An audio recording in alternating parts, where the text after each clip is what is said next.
আসসালামু আলাইকুম। ভর্তা প্রেমীদের কাছে আজকের এই চাপা শুটকির ভর্তাটি খুবই ভালো লাগবে, কারণ আজকের এই ভর্তাটি বানিয়েছি সম্পূর্ণ ভিন্ন রূপে। তো চলুন দেখে নিই কী করে মজাদার চাপা শুটকির ভর্তাটি করে নিয়েছি। চাপা শুটকির ভর্তা করার জন্য এখানে আমি 4টি চাপা শুটকি নিয়ে নিয়েছি বড় সাইজের, তারপর কয়েকটি লাউ পাতা নিয়ে নিয়েছি, আর এই লাউ পাতার ভিতরে আমি 2টি করে চাপা শুটকি এভাবে মুড়িয়ে নিচ্ছি। আপনারা যেভাবে মন চায় সেভাবেই মুড়িয়ে নিতে পারেন, মোড়ানোটা কোনো ফ্যাক্ট না। আর আমি 2টি পাতার ভিতরে মোট 4টি চাপা শুটকি মুড়িয়ে নিচ্ছি।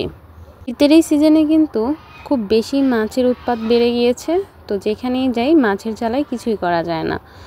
তো শুটকিগুলো মুড়িয়ে নেওয়ার পর এই শুটকিগুলো একটি কড়াইতে দিয়ে নিয়েছি, সাথে দিয়ে নিয়েছি 8 কোয়া রসুন। এগুলো যে বড় রসুনগুলো রয়েছে সেই রসুন থেকে 8 কোয়া রসুন নিয়ে নিয়েছি। তারপর স্বাদ অনুযায়ী কাঁচামরিচ দিয়ে দিয়েছি বেশ অনেকটা পরিমাণ, আর কয়েকটি শুকনো মরিচ দিয়েছি স্বাদের জন্য। আপনারা চাইলে কিন্তু শুকনো মরিচটি স্কিপ করতে পারেন।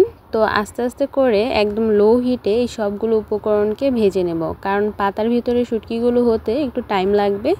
তো লো হিটেই এই শুটকিগুলোকে ভেজে নিতে হবে। যখন একদম সবগুলো উপকরণ ভাজা ভাজা হয়ে আসবে, ওই পর্যায়ে আস্তে 2টি মাঝারি সাইজের পেঁয়াজ দিয়ে দেব, কারণ পেঁয়াজগুলোকে আমি চাচ্ছি না খুব বেশি ভাজা হোক, কারণ পেঁয়াজগুলো খুব বেশি ভাজা হলে শুটকি ভর্তা খেতে কিন্তু ভালো লাগবে না।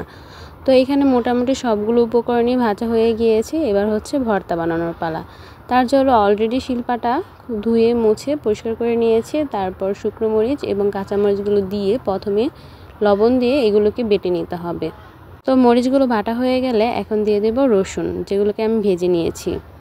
শুটকি ভর্তা কিন্তু শিলপাটা করে খেলেই বেশি ভালো লাগে, চাইলে কিন্তু আপনারা ব্লেন্ডারও করতে পারেন। সেক্ষেত্রে কিন্তু হাতে বাটার যে স্বাদটি রয়েছে সে স্বাদটি আর পাবেন না।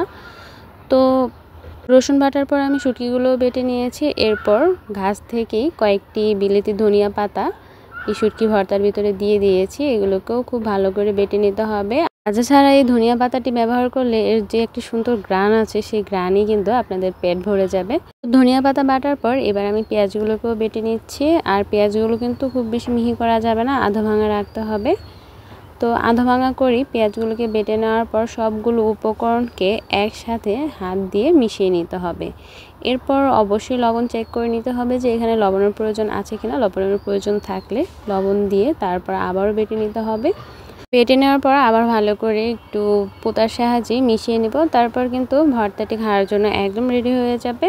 ভর্তাটি বানাতে যে লাউ পাতা ব্যবহার করেছি তার পরিবর্তে কিন্তু আপনারা কুমড়ো পাতাও ব্যবহার করতে পারেন। তো ভর্তাটিকে উঠে নেওয়া হচ্ছে, আর ভর্তা ওঠানোর পর অবশ্যই কিন্তু সেই পাটায় ভাত মাখিয়ে খাওয়া হবে। আমার কিন্তু সেটা খেতে খুবই ভালো লাগে। তো ভর্তার রেসিপিটি আপনাদের কাছে ভালো লাগলে অবশ্যই আমার ভিডিওতে লাইক দিবেন এবং আমার চ্যানেলটি সাবস্ক্রাইব করে আমার পাশে থাকবেন। সবাই কিন্তু খুব বেশি ভালো থাকবেন। আল্লাহ হাফেজ।